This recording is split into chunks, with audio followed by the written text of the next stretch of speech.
બિલીપત્ર બહુ પ્રબળ છે. અમને ઘણીવાર એમ થાય કયા વિષય વિશે આપણને સમજાવીને કેના વિશે ન સમજાવી, કારણ કે ઘણીવાર મૂળ વસ્તુ રહી જાય છે.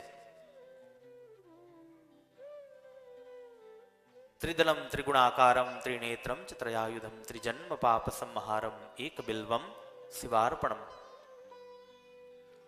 આટલું બિલ્લીમાં પ્રબળતા છે. એટલે ગાંધર્વે જેવો બિલ્લી ઉપર પગ દીધો એટલે પોતે પોતાના મૂળ રૂપમાં આવી ગયા અને પોતાની શક્તિ વહી ગઈ. આજે એલિયન કહેતા ને, આપણી ભાષામાં અત્યારે એલિયન, આપ એલિયન છો, પૃથ્વીના કોઈ, તમે પૃથ્વીના છો જ નહીં, તમે એક લોકમાંથી આવેલા છો. એટલા માટે હું કહું છું કે આ ગાંધર્વની શક્તિ વહી ગઈ તો પછી ગાંધર્વ લોકમાં ન જઈ શકે. એટલે તમારા કોઈ બાપ દાદા આવ્યા છે ને, રહી ગયા છે, પાછા જઈ નથી શક્યા, રિટર્ન ટિકિટ ન થઈ, એટલે વસાવટ કરી લીધો. નકર મને બતાવો, અને પુરાણોમાં છે, ઉલ્લેખ છે, એટલે કોઈ આપણે કોઈને પૂછવાની જરૂર જ નથી.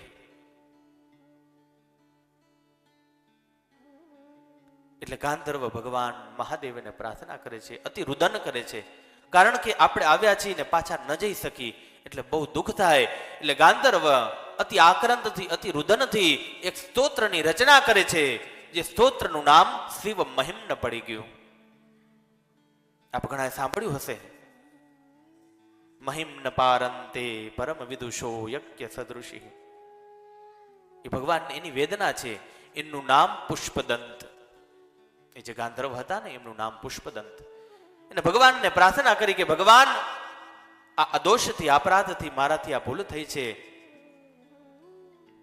પણ હવે મને મારી શક્તિ પ્રદાન કરો.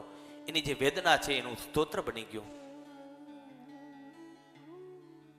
ભગવાનના ભક્ત રાવણ જ્યારે કૈલાશ ઉપાડે છે ને, ત્યારે કૈલાસની નીચેનો હાથ દબાઈ જાય છે અને એની જે વેદના નીકળી, જેને તાંડવ આપણે કહીએ છીએ. તાંડવ એટલે બીજું કાંઈ નથી, એ મહારાજ રાવણની જે વેદના ભગવાનને જે ફરિયાદ કરે છે એનું નામ તાંડવ.